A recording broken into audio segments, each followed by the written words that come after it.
বাবা তোমার গাড়ি চাবি দাও তো, বন্ধুগুলোকে এক জায়গায় যাবো, ফাংশন আছে।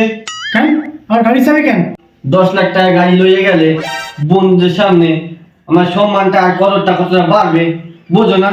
আচ্ছা তুই এক কাজ কর, এই 10 টাকা আলে আর 30 লাখ টাকার বাসে করে চলে যাবি। হ্যাঁ তাতে কি হয় বলেন, তোর বন্ধুদের মধ্যে তোর সম্মানটা আরো 3 গুণ বাড়বে। আমি জানতাম তুমি এইটাই কবা। তো জানতি যখন তাহলে বাসে করে চলে যেতে পারতি। আচ্ছা বাবা, তুমি কইছিলে না তুমি পরীক্ষায় পাস করলে তুমি 2 লাখ টাকা বাইক কিনে দেবা? হ্যাঁ বলছিলাম তো, আগে পাস কর তারপর তো কিনবো। যাও তো 2 লাখ টাকা বাইসে গেল। ও তার মানে তো রেজাল্ট হয়েছে, জানি রেজাল্ট দিয়ে যা।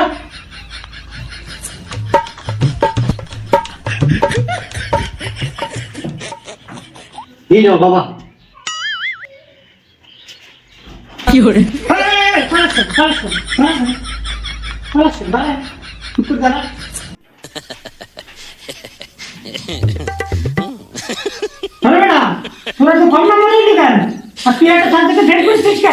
একটা পরীক্ষায় অনুপস্থিত থাকার জন্য ফেল করছি। তার মানে তুই তো প্রতিদিন পরীক্ষা দিতে যাতি, আর আমি তোকে পরীক্ষা সেন্টারে সাইড দিয়ে আসতাম, তাহলে তুই অনুপস্থিত হলি কেমনে?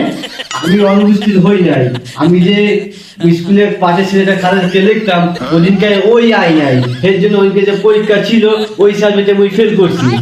আমার তুই রাগ আস না, এখনই যদি তো চুলের মুঠিটা ধরে আর তুমি কি লই কেমন হইবে জানিস? তুমি আমাকে এখনই কি দিলে, আমি কিন্তু গিয়ে টয়লেট পরিষ্কার শুরু করলাম। তার মানে টয়লেট পরিষ্কার করতে গেলে কি তোর কথা চলে যাবে? হ্যাঁ ব্যথা চলে যাবে, কারণ টয়লেটটা না তোমার দাঁত মারা বেড়াচ্ছে, আমি পরিষ্কার করে দেবো। বাবা তুই সাংঘাতিক হয়েছিস রে তুই। আচ্ছা বাবা, তুমি আমাকে স্কুলে এগিয়ে দিতে যাও কেন? আমার বাকি বন্ধুদের মায়েরা সব এগিয়ে দিতে যায়, তুমি যাও কেন? আরে তাই জন্যই তো আমি এগিয়ে দিতে যাই, বুঝছিস? বুঝছি। অল্প বয়সে বেশি বুঝিস না, তাহলে কিন্তু মুশকিল আছে। তোমাকে একটা কথা বলবো। বল বল। আমি না ফেসবুকে মায়ের নাম দিয়া 4টা ফেক অ্যাকাউন্ট বানায় রাখছি। তোর কি আর কোনো কাজ নাই? আর তুই এসব কথা আমার শোনাচ্ছিস কেন? তোমার শোনাতেছি কারণ তুমি যে ফেসবুকে টিনার যে মাইয়াটা আছে না, 3 মাস ধরে পড়ানোর চেষ্টা করতেছো, ওইটা আমি। এবার কিন্তু তোরে 90% মার্কস নিয়ে তোকে পাস করতে হবে, হ্যাঁ মনে রাখিস। আমি তো ভাবছি এবার আমি 100% নাম্বার পাবো। তুই মজা করিস আমার লাগে? মনে তো তুমি আগে শুরু করলা। আমি আবার মজা করলাম কই? ওই যে কইলা 90 মাসের মার্কস পাইতে হবে, পাসই করতে পারলে তো 90 মাসের মার্কস করে দেবো। এবারে পরীক্ষায় তুই পাস করিস আর না করিস তোরে গাড়ি কিনে দিব। সত্যি বাবা, বাইক কিনে দেবো? হ্যাঁ কিনে দেবো। যদি পাস করিস তাহলে রয়্যাল এনফিল্ড কিনে দেবো, যদি ফেল করিস তাহলে ওই দুধওয়ালা গাড়ি, মোফেড গাড়ি ওই কিনে দেবো, বুঝছিস? এই তুই কত, তোর কোনো গার্লফ্রেন্ড আছে কিনা? না না বাবা, আমার গার্লফ্রেন্ড নাই। সবার তো আছে, তোর নেই কেন? হ্যাঁ একটু সময়ের সাথে তাল মিলিয়ে চলতে পারিস না?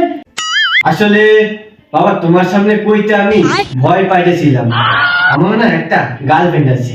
পুরে গাধা, এই জন্যই তুই ফেল করেছিস।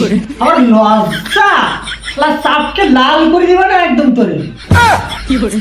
এই এতদিন শুনছি তুই নাকি সিগারেট খাওয়া ধরেছিস। সিগারেট? সেটা কি জিনিস? বলি না আমি শুনিনি, কোনদিন ছুঁয়েও দেখিনি, আর তুমি বলছো সিগারেট খাওয়া। কোথা থেকে যে পাও আবল তাবল কথা। সিগারেট খাস না? তা বেশ ভালো কথা, এক কাজ কর না, 5 টাকা লে আমার জন্য একটা ফ্লেক্স সিগারেট নিয়ে আয় যা। কতদিন সিগারেট খাও না, ফেলে গেছে আমার 5 টাকা না 6 টাকা হয়ে গেছে, এই খবর কি তুমি রাখো? কি করলি তুই? কি করলি তুই? তুই নাকি সিগারেট খাস না? এই বাবা আগে দিয়ে উঠাই দাও, আর কোনদিন সিগারেট খাবো না, বাবা আগে দিয়ে উঠাই দাও, সিগারেট খাবো না। আপনি তুমি বলতে বলছো তুই আসতে এসে যাও বাবা। সিগারেট খাবি না?